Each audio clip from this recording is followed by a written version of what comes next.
Hello guys, welcome back to my channel. তো আজকে আবার নতুন একটা আমি ভিডিও। এখন বাজে সকাল 7টা আর আমি বেরিয়ে পড়ছি স্টেশনের উদ্দেশ্যে। তো তার আগে একটু খেয়ে নিলাম চা খাওয়ার পরে চা খেয়ে চলে আসলাম স্টেশন, পাটুলি স্টেশন। এখান থেকে আমি ট্রেন ধরবো আর তারপরে আমার কাটোয়া গিয়ে আরও দু একজনের সাথে দেখা হবে, তারা আর আমি একসাথে ট্রেন উঠবো।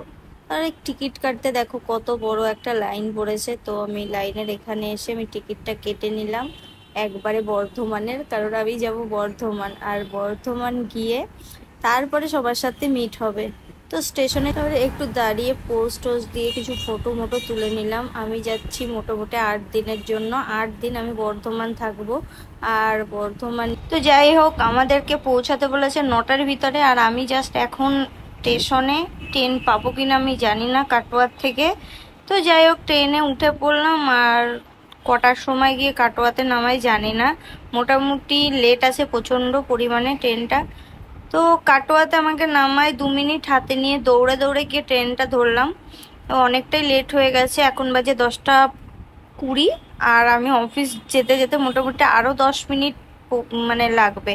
তো অফিস যাওয়ার পরে স্যার তো খুবই বকাবকি করলো। যাই হোক, বকাবকি করলে আর কি করা যাবে। তো তারপরে চলে আসলাম অফিস, বসে ট্রেনিং করা শুরু করে দিলাম। তার ফাঁকে একটা ফটো মটো তুলে নিই। তারপরে একটু ফ্রেশ হয়ে নিলাম হোটেলে এসে। তারপরে একটু বাইরে গেলাম, কারণ প্রচুর পরিমাণে খিদে পেয়েছে, ঠিকঠাক করে আমার খাওয়াটাই হচ্ছে না। তো তারপরে একটু কিছু বিস্কিট কিনে নিলাম, কারণ আমি সময় পাইনি কেনার জন্য।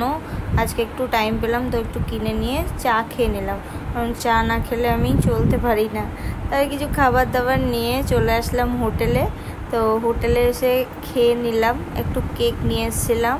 তো খাওয়া দাওয়া করে এখন শুয়ে পড়বো।